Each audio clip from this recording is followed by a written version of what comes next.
So numerical, let me say K connected. Okay, so first what is it? The definition. So I've got S, a non-singular surface, and D, an effective divisor,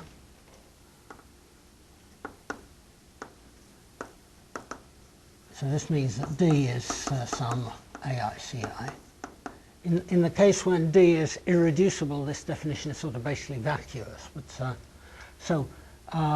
this numerical K-connected means that for all D A plus B, with A and B both positive,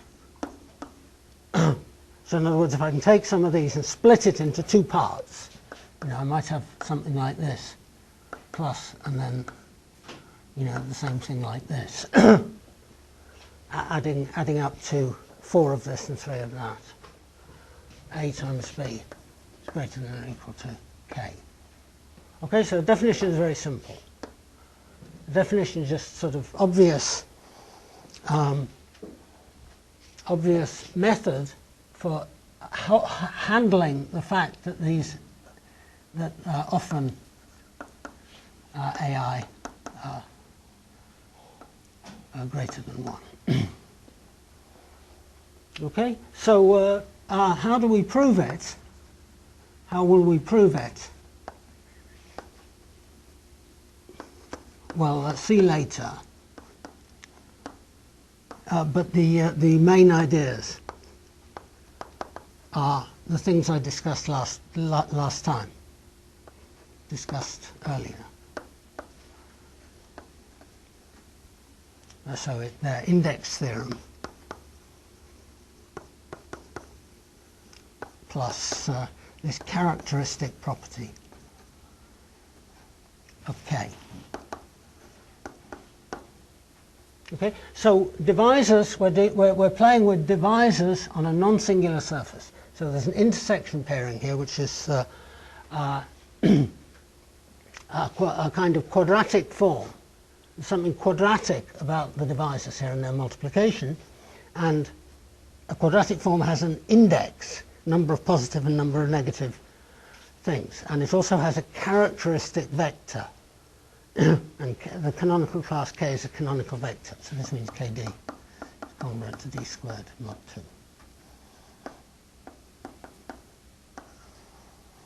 2.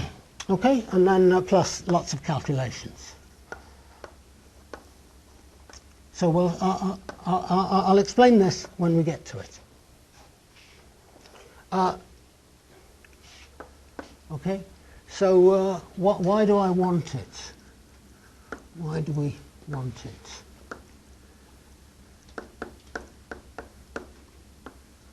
So the fact is, there's a main proposition here, which is that the reason for doing the whole thing is this main proposition that if D is 1 connected, then if I take H naught of OD, this is the constants only.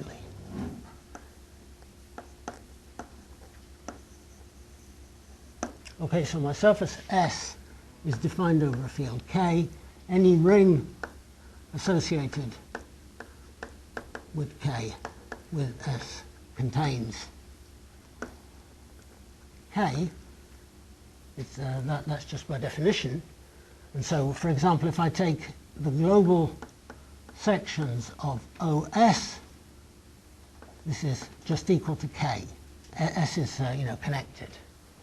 Non-singular projective surface. And of course I mean connected.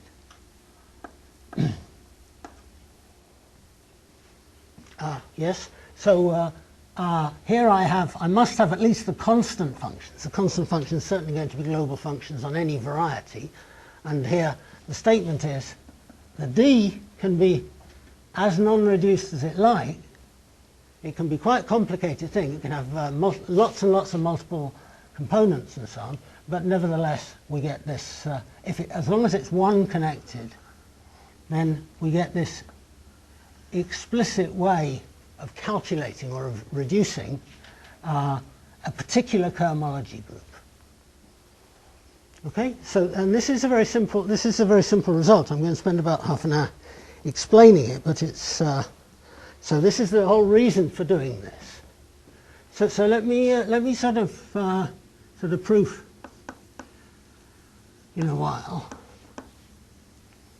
So the proof will come later. First of all, I want to make a little point of discussion here. So this is like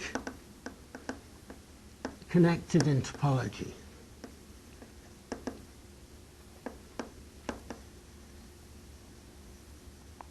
Right. So if I had a variety, for example, that's got two different connected components. If D is like this, D is D1 union D2, then I can make the locally constant functions. You know, I can take the function which is 1 on D1 and 0 on D2. And because these two guys are disconnected, then this is locally constant. Right? So certainly H0 of OD is greater than or equal to 2-dimensional. Okay? And so this is the thing we're trying to avoid. This is one connectedness is exactly stopping this. It's exactly forbidding this. But we're allowed these multiple fibers. So let me give another example. So let me do this. Let me have X a surface which is a cone over a curve, cone over a projective curve. Right, so here's a projective curve, and here's a cone over it. Right, so you know the rational normal curve that I talked about before would do, but you know a plane conic would do, any other curve would do. Right, so I'm going to make y to x. This is the resolution of singularities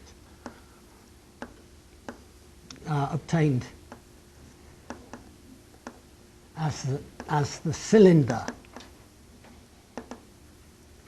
over C. Right, so here's this variety here is the union of these lines, and now I'm going to take the disjoint union of the lines. So here is,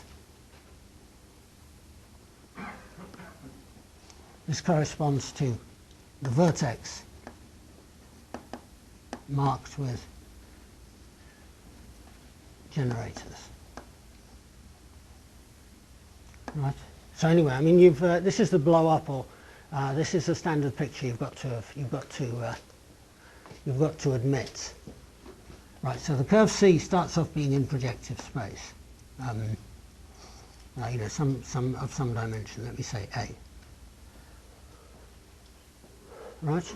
So then, if I can take the maximal ideal P in OX, right? If I do MP times OY, this is OY of minus this curve here, C. So let me write E. So here E is the exceptional curve, and of course E is isomorphic to C. Right? E is just you know, this cylinder thing is the correspondence between the cone and the base of the cone. So every point. Okay, let me just leave it at this. Right. So I take the functions downstairs on X that vanish there, and then they certainly vanish there.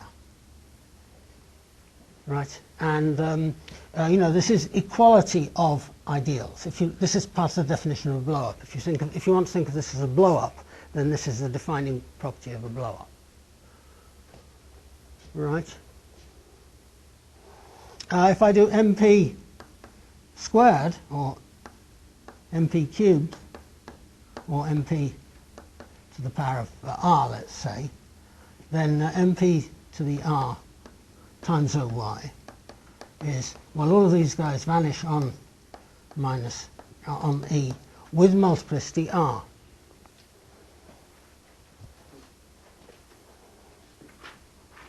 So if I ask who is, so if I do OY and then it comes from OY of, you know, -2, -3 and so on. But let me just write minus R times E. Right? This goes on to O of R times E. Okay, so since Grothendieck, we got used to sort of thinking of this as a little infinitesimal neighborhood of E. So this is a first order, second order, and so on, up to rth order, R minus first order, infinitesimal neighborhood of E. Yes? And if I do pi lower star of this, I mean, you know, the thing I want to say is that H naught of O of RE is, you know, slight exaggeration, is almost the same thing as OX divided by MP to the power of R. Right? I mean, you know, I'm assuming projective normality and things like that, but you know, this will usually be the case. So, for example, if X is the ordinary quadratic cone,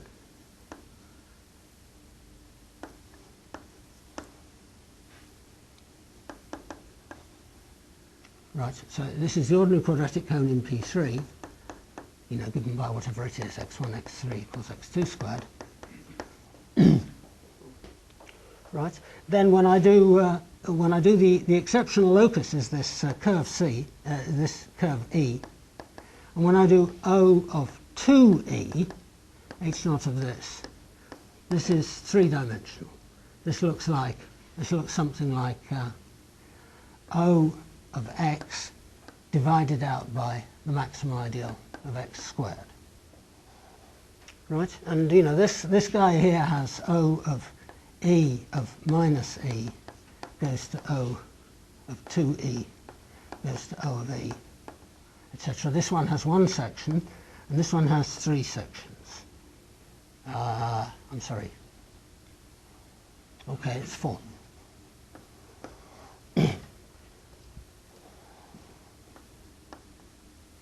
Right? And so, you know, this is where you're seeing, this is something which is, this is definitely not one connected. Right? Because E times E, the divisor 2E is, of course, equal to E plus E, and E times E is negative here. E times E is minus 2. Okay? And so this is why we need this kind of definition. If I'm doing this, I'm going to allow my divisor to have large coefficients, possibly of large multiplicity, so there's a whole lot of, you know, nilpotents lying around, like here, and the nilpotents can have sections of their own. They can look like positive. So you know, this guy here in this example, this thing is O P1 of 2. Right, so there's a minus sign there. There's a minus sign there saying I'm looking at functions that vanish once on E and then restricting them down to 2E. And that in the negative section here translates into this thing being positive. So that, you know, the curve E in the surface has got negative self-intersection. So this guy is its this guy is the co-normal bundle, and it's got three different sections. It's got three linearly independent sections. So this guy is four-dimensional, right? So that's the thing we're trying to. So you know, one connectedness. One connectedness will prevents this.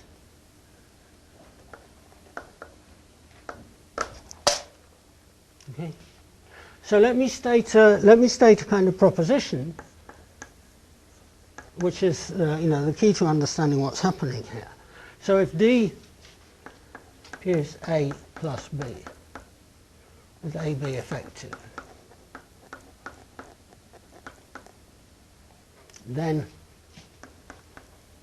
OD fits into an exact sequence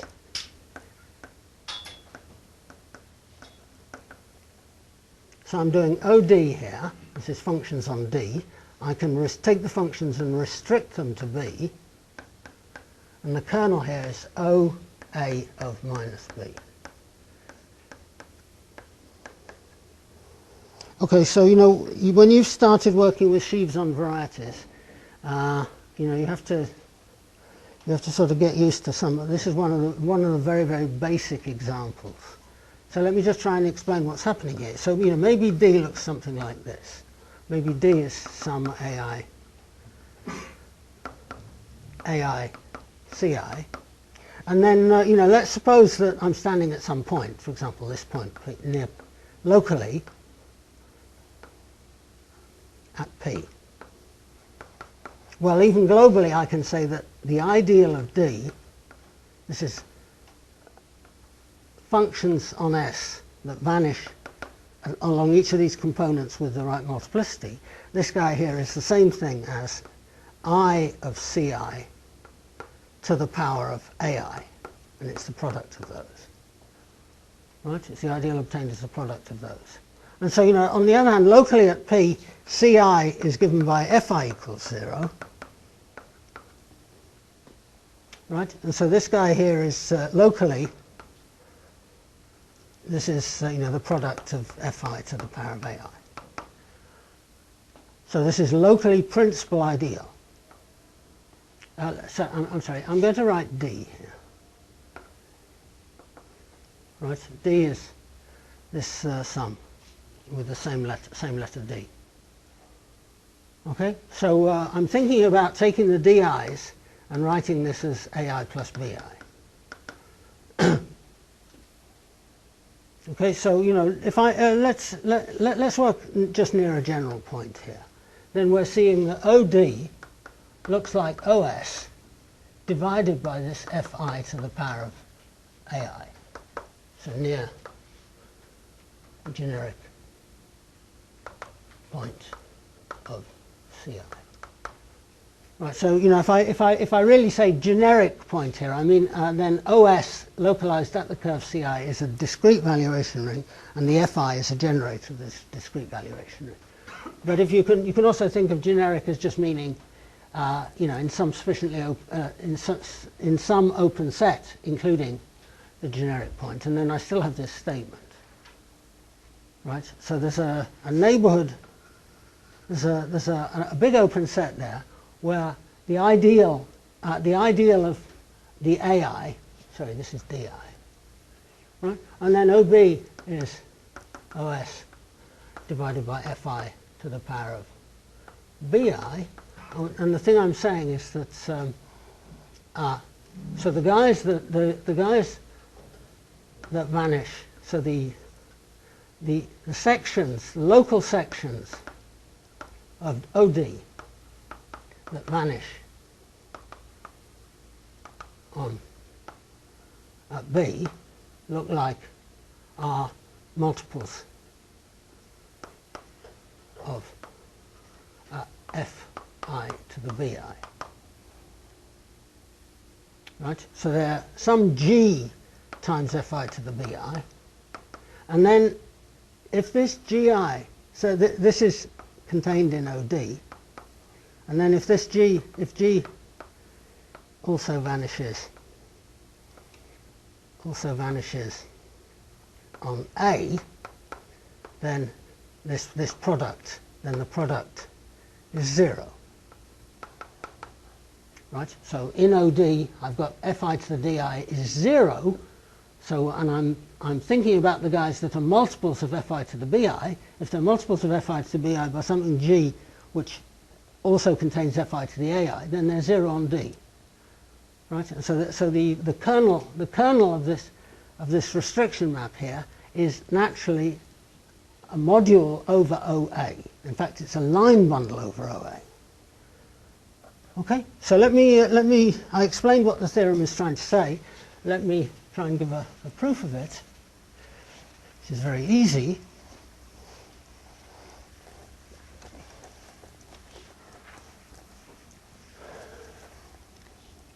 So I just write down the definition. Here's OD. it comes from OS, and it comes here from OS of minus D. Right? So this thing here is the same as the sheaf of ideals ID. Right? And then I do the same thing with B.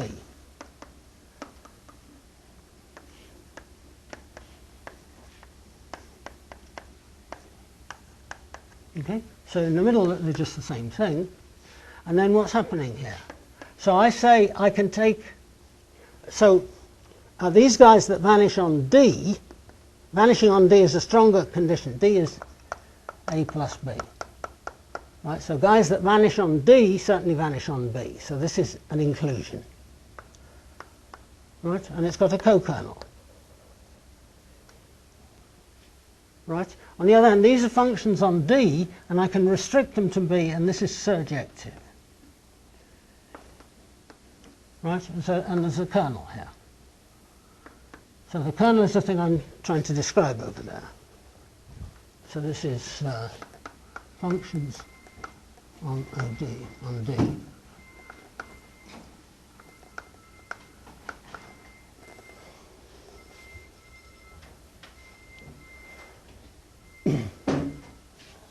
That vanish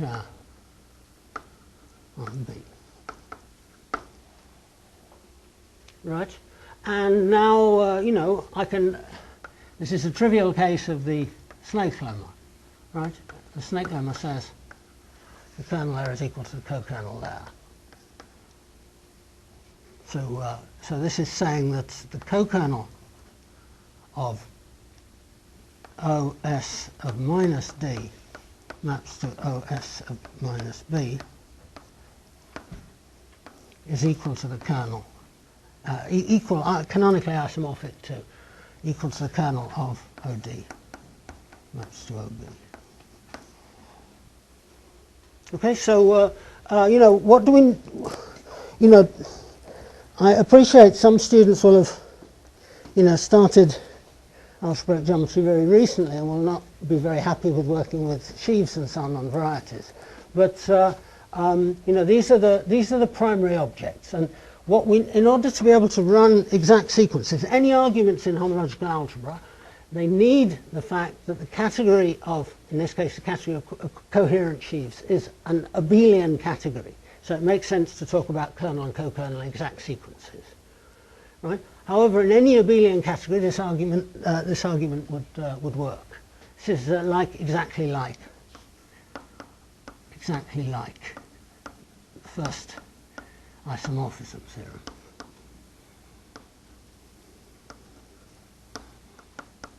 In algebra, right? So this is a, you know, if you're not completely familiar with the language, with the material here, you can at least take comfort in the fact this is general nonsense. Okay, so in other words, I say I take functions on D here, and I restrict them down to B. So I'm taking a function here, and I'm taking it function restricted to B. Right? And when is it 0? The restriction is 0.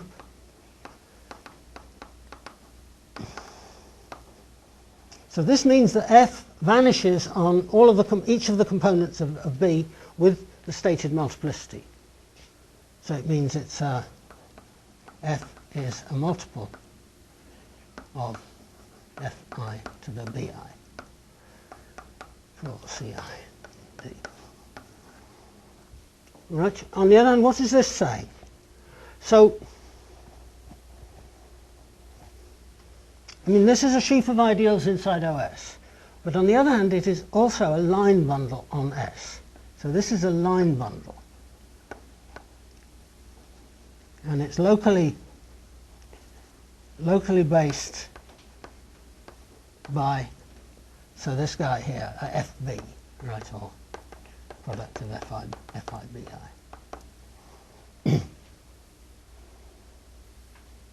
So it's a line bundle on S, and what I'm doing is I'm taking OS of minus B, and I'm restricting it to A, right? Or I'm doing OS of minus B tensor product with tensor product over OS with OA.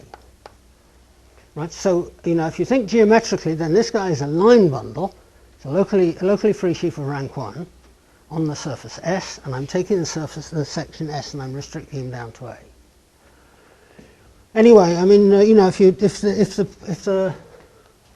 the theorem causes you problems, then you need to think about it. Right? I mean, this is a standard argument. It appears in lots of places. It's of course somewhere in my Park City lectures.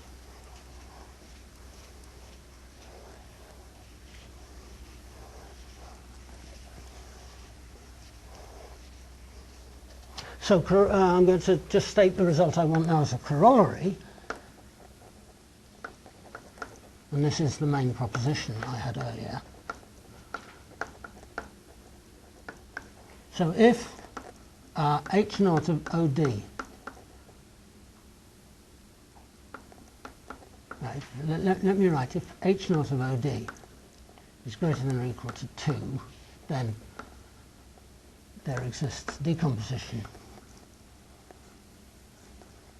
D equals A plus B with, so I'm going to, let me just write the numerical thing I want with B times Ci less than or equal to 0 for all components Ci of A. Right, so in particular, this implies that AB is less than or equal to 0. Right, so D is not one connected. Right. Yeah, yes, of course.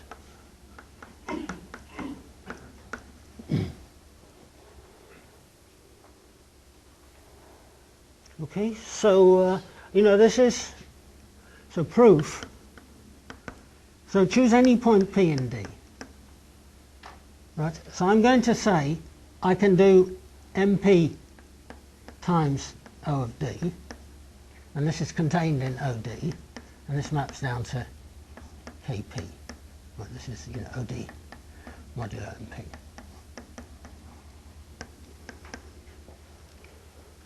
Yeah, and if I do H naught here, right, then this is mapping down to H naught here, and H naught here is just KP. Right, but this is dimension greater than or equal to 2, and therefore there exists an S not 0 in H naught of OD, such that S vanishes at P. Right, so the way I'm stating it, it's completely obvious, but you could you could probably argue this in slightly different ways. I'll say later there's a better way of arguing this. But, yes. So what? So here's my point P. Maybe here's my point P, and here's my divisor D.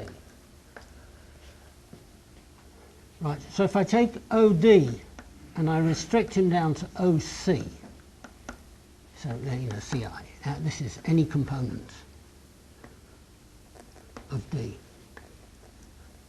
Any component of D through P.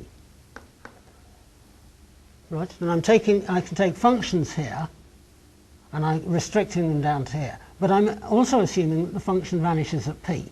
So I'm assuming that the guy is actually in MP times OD. And P is a point of C, so this maps to MP times OCI. Right, so I've got a section here, S, in there, that maps to there. Right, so H naught of here is 0. Right, these are global holomorphic functions on the curve C, which have no poles allowed, which have a 0. Right, and so this is 0. And so therefore, this S vanishes at P implies that S vanishes on all the components of D through P. Right? So actually in the picture I've drawn here, I've chosen some element S that vanishes at P, but actually he's got to vanish also there and there, and possibly much more. On the other hand, the S is not 0, so he doesn't vanish everywhere. Okay, so let B inside D be the greatest divisor, the maximum divisor, such that S restricted to B is 0.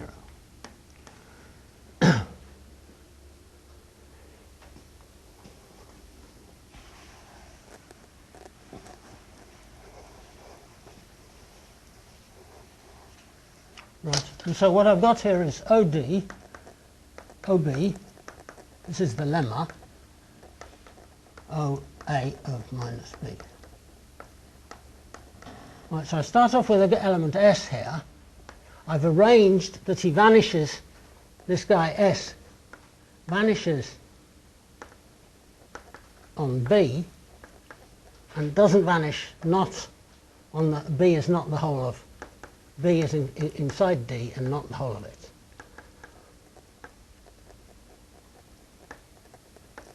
Right, so I had to do just a little bit of work here. I just had to do just a little bit of work to ensure that I've got something that vanishes on B. The S is non-zero, so it doesn't vanish on the whole of D. And so therefore D is A plus B with A and B both positive. Okay. But now we have something very nice. Now this then OAB, OA of minus B, has a section S that does not vanish on any component of A.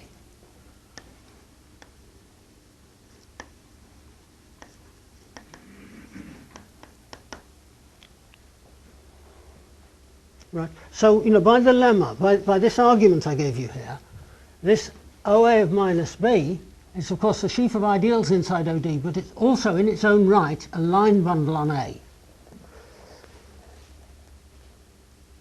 Right? And what I say is there's a section here, there's S in H naught of OA of minus B. So I'm thinking now that this is just some line bundle on A, and I've got a section there. So maybe the A itself has lots and lots of multiple components and so on. I've got a section in A here. I've got a section in this line bundle, and it doesn't vanish at the general point of any component of A. And so therefore, S, I can think of S, multiplication by S, multiplication by OA does OA maps into OA of minus B. Right, this is the map F maps to F times S.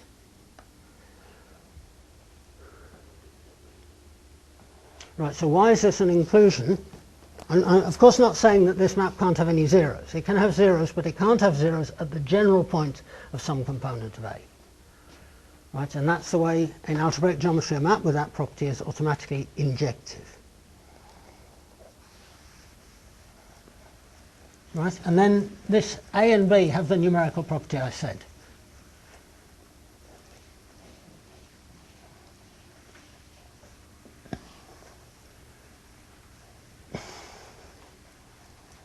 So if Ci in A is any component, right, then I have this S is in OA of minus B, and it maps down something in OCI of minus B, which is not 0. And so this is a line bundle with a section. A line bundle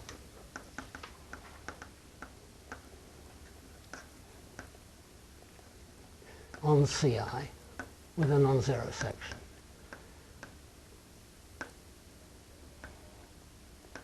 right? And so therefore, minus b times ci is greater than or equal to 0. Right, and that's what that's the assertion of the lemma.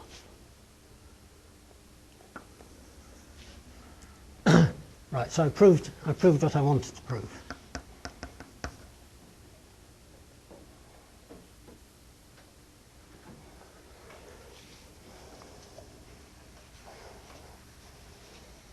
So, you know, with all of these proofs, there's the first proof you think of, and this proof is really quite close to.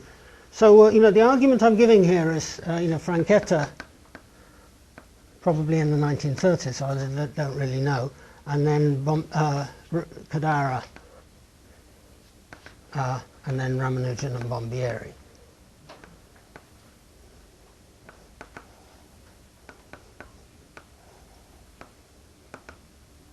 So Kadara used something called chain connected. So Kadara said, I've got a divisor D, I've got OD, and so on. Then I do go pass down to OD minus CI, and then OD minus CI minus CJ, etc. Right?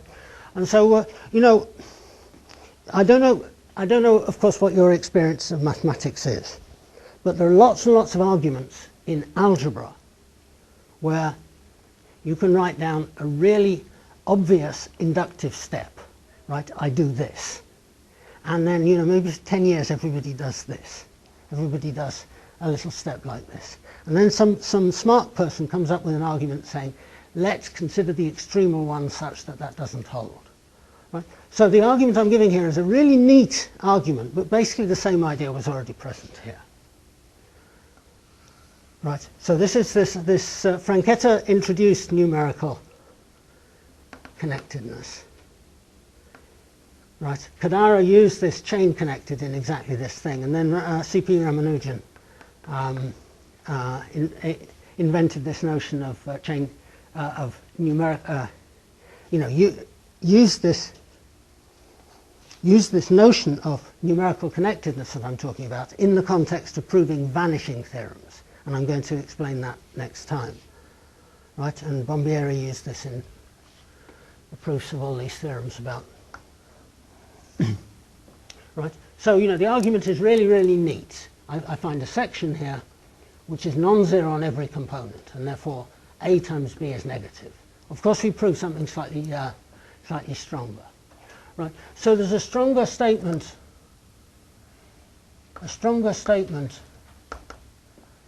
and a neater proof.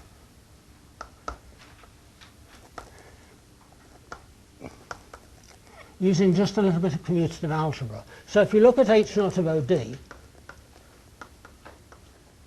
if you think about H0 of OD, it's a finite dimensional vector space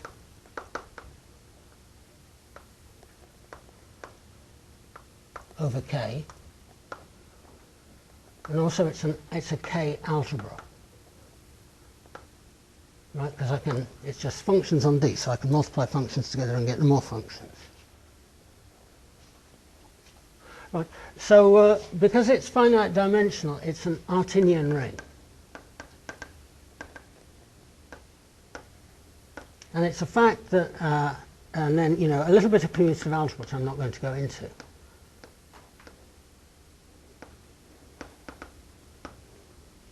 Says if it's not a field, if it's not equal to just the field K, then H0 of AD contains either non-trivial idempotence, non-trivial, or non-trivial, non-zero, nilpotent. Right. So an idempotent means, you know, this ring here, if it contains E plus F, with E squared equals E, F squared equals F, and E times F equals 0, and 1 is equal to E plus F. Right. So this is the picture I drew earlier. I've got D1, disjoint union D2, I've got a function which is 1 on this one and 0 on this one. It's 1 on this one, so if I multiply it by itself, I do e squared, I get the same thing. And then d2, I've got this f here. So here e is 1 here and 0 there, and f is 1, 0, and 0 there. So these are called orthogonal idempotents. Right, so in this case, the divisor itself, the support of the divisor, is disconnected. Right, nilpotent means, well, if I've got a nilpotent element, I can always find a two-step nilpotent element. So there's an element e not equal to 0, with e squared equals 0. Right, and if I use this e, I can use this e in place of this s. Right, and then run basically just the same argument with e.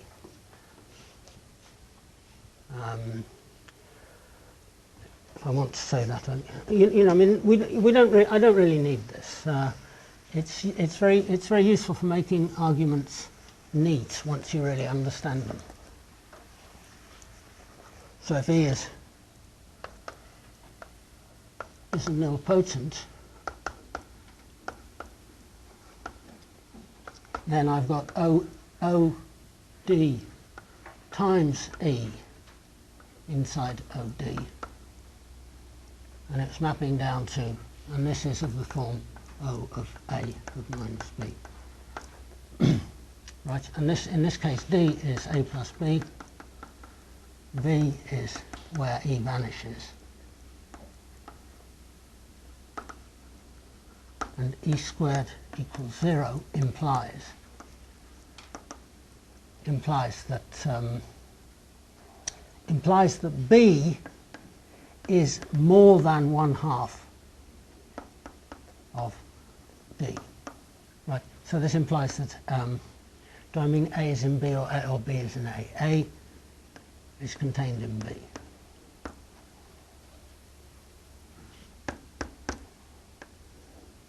Okay.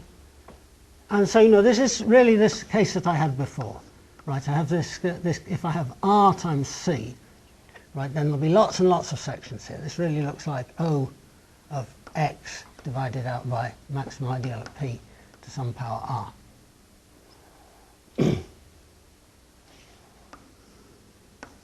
Right. Anyway, I mean, this little nilpotent thing is just a really neat trick.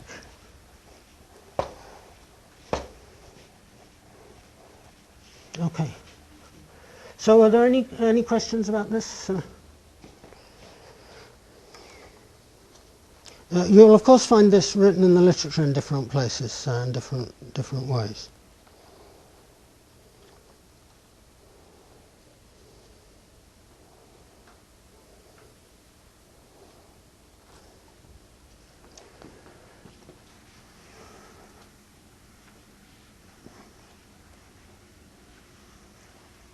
Okay, so I want to apply this, in the second part of the lecture, I want to apply this to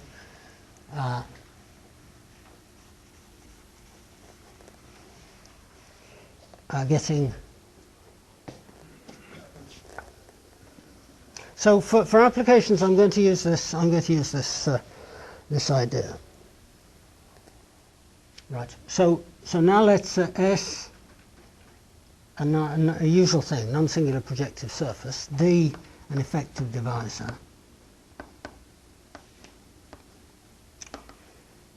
and let me take P in the singular set of D. Right, so this means i.e. P belongs to a component of multiplicity 2, or P belongs to two different components, right? To at least two different components, or P is a singular point of one component.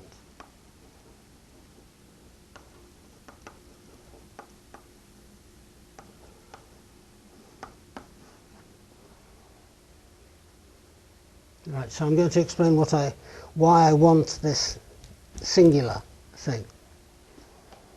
Right, so I mean lots of people will have seen pictures like this where there's a point here which is a singular point of a divisor, and you know, there's a certain obvious sense in which, well, you know, lots of these pictures are quite familiar in lots of different contexts. So if this picture here, I have two components and they hit transversely at one point. So that's a particular case of this. In that case, I want to say that the point P disconnects the curve. Right. So in other words, if I do something here that just removes this node, so just, you know, allow this to be a, if I replace this by a little thing like that, then the curve is now disconnected. Whereas in the other two cases, if I do the same here,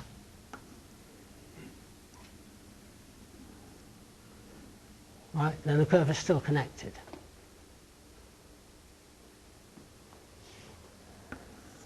Okay, so I want to do this on this surface here. So I'm going to take this, so I've got all of this, the D is a sub-scheme of the surface S, right, and I've got this point P in D, in fact P is in singular of D, right, and the construction I want to do is this. I'm going to blow up, this is the blow up of S at P. So do I need to explain this? Has everybody seen blow up?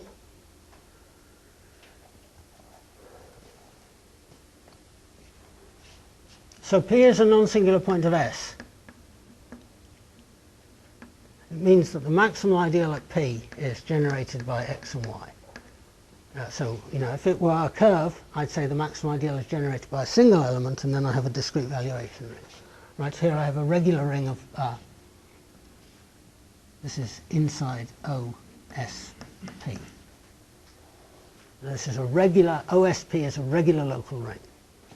Right, so the blow up means, you know, introduce the ratio X to Y. And you know, there's lots of different ways of doing this. I'm sure those of you who have seen this before will have seen it in places like Shafarevич's book, where he gives a really kind of geometric thing. Let me give the kind of more scheme theoretic thing. I take the maximal ideal MP, right, and I'm going to write OS plus MP squared plus MP cubed plus and so on, right, and this is called, this is now a n graded, n is natural numbers, n graded OS algebra, right, and then I'm going to take proj of this. So I take proj of this guy, right. So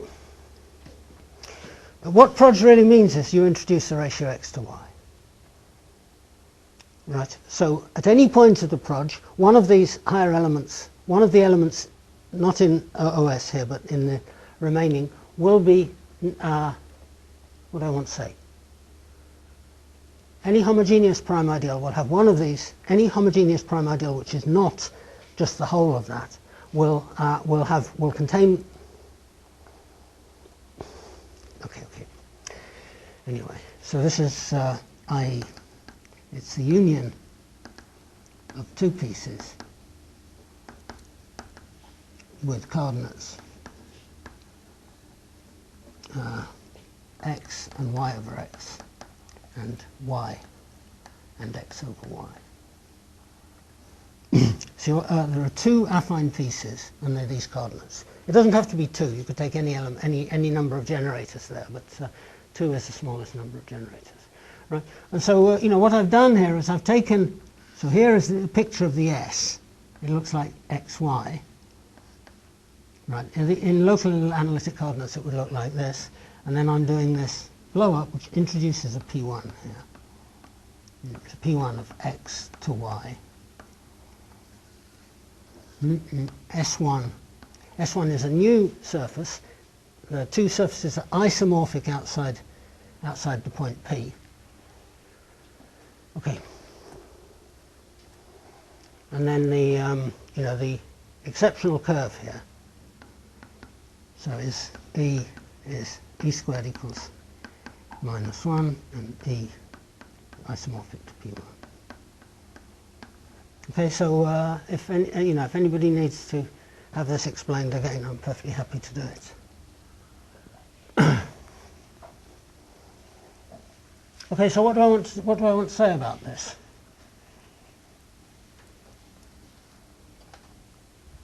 So divisors on S, divisors on S1 are divisors on S plus a multiple of E. Right, so let me try and say this more precisely. So if I've got so here's my blown up surface there. Here's the original one. Right, if I've got a divisor down here, I don't want to use the same letter D. Let's say if I've got a divisor F here, a divisor. Right, then I can do F upper star of F. And if I've got a divisor G there, I can do G lower. I can take just the straightforward image, the image of F as a cycle. So it looks something like this. So the G may contain some multiples of this E, might have multiples of this E with negative multiplicity. When you do F lower star, you just forget about it and just take the image of it outside the origin. So this is the so F upper star is the inverse image of a Cartier divisor. Right, and F lower star of G is the direct image of a one cycle.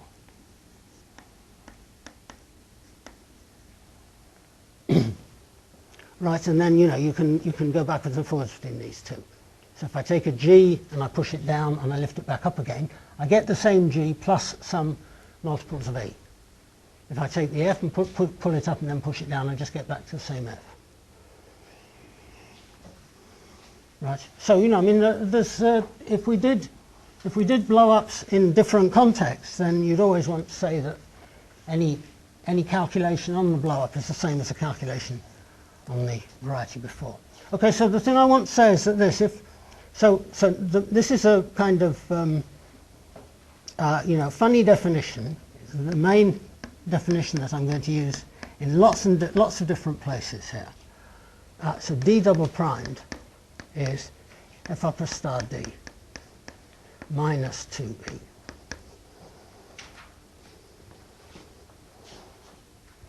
Right. So I've taken some curve D here, and I've lifted it up. So I've done the blow up. Maybe the blow up looks like this, right? And then I've subtract exactly 2 copies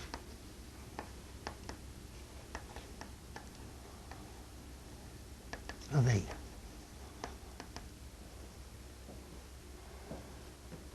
Right? And so the thing I want you to notice is that if I have this picture here where it's a clean ordinary double point, then what I'm doing is I'm locally disconnecting it. I'm mapping it to a curve here where I'm mapping it to this picture here where so I'm mapping it first when I do F upper star, because this point here was appearing with multiplicity exactly 2, right? I get this picture, and then I'm taking this away, right? And so this is the possibility, at least locally speaking, I've disconnected the curve. Yes. So this 2, this is, I'll explain later why we need the 2 and not some other number. But this is a kind of magic trick. So this is the thing that makes the whole of Bombieri's argument and the argument of subsequent generations work. Okay, so the fact is, this is a proposition. D is k-connected implies D double primed is k minus 1 connected.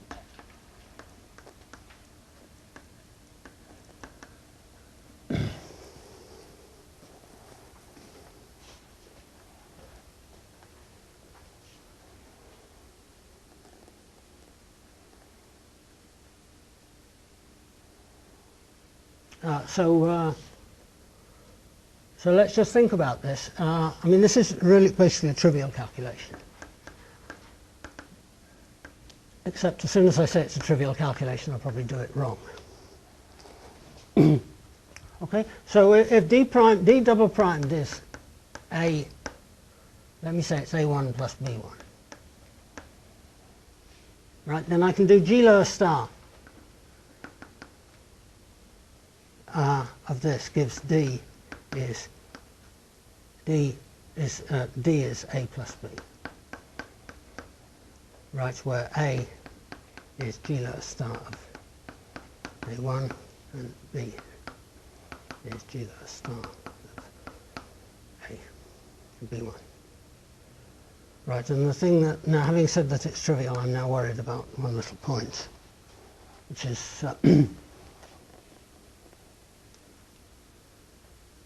it possible that A1 consists entirely of exceptional curves?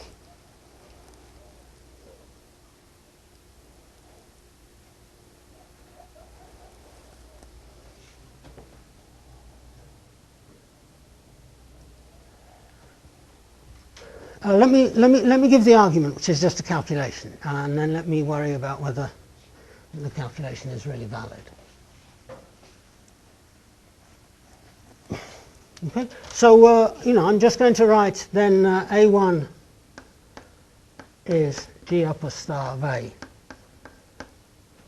and then minus epsilon times B, and A2 and B1 is G upper star of B minus 2 minus epsilon of A. Yeah. So I'm taking this equality. This is something given to us, A1 and B1, effective.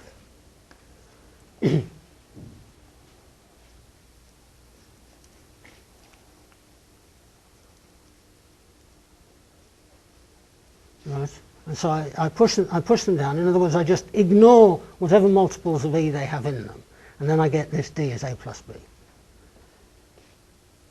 Right, and now if I pull them back up again, well, some multiple of E turns up in it. I don't really care what it is. It's some multiple, and some multiple of E turns up also in the B1, and this number plus this number is equal to minus 2 because of this definition here. Right, and now just calculate A1 times A times, which way round? I think if I follow my notes, it'll be, given that it's completely trivial, I better look at my notes.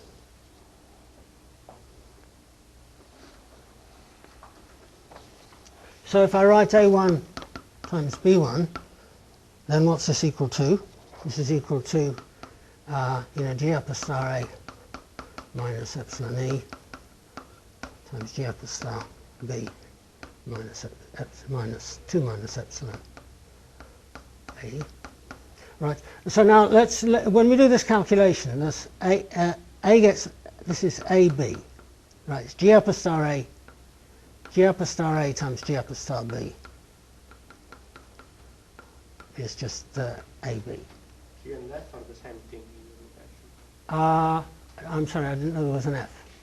The blow up. Yes, I'm sorry, there's blow up morphism. Yeah, okay, this morphism here is called F. It's also called G. I'm sorry. right? And then I'm going to do this G upper star A times E, right?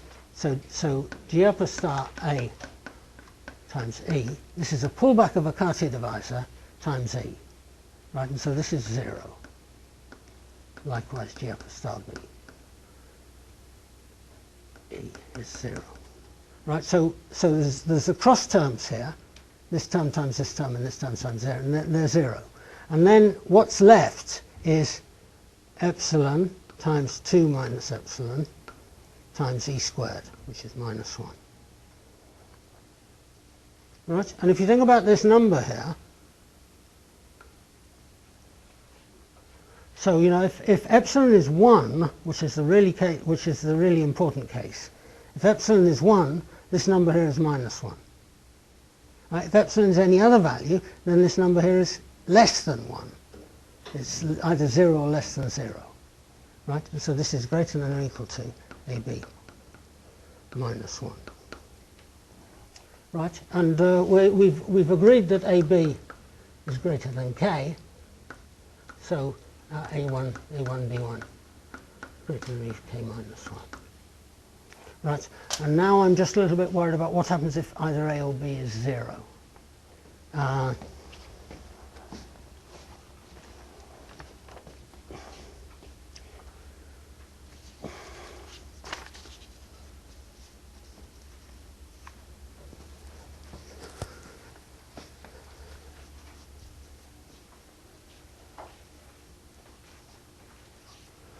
So if A, you know, then this epsilon would have to be, you know, for example, if A is 0, this epsilon would have to be at least 1, and the number I get here is at least 1. Okay, I'm sorry. Maybe I just exaggerated a bit. Maybe I should say B is 2 connected implies this is 1 connected. Right. So that you know, then in that case, you know, if these are divisors with the property that when I push them down I get 0, then this has to be at least 1 copy of E, right? And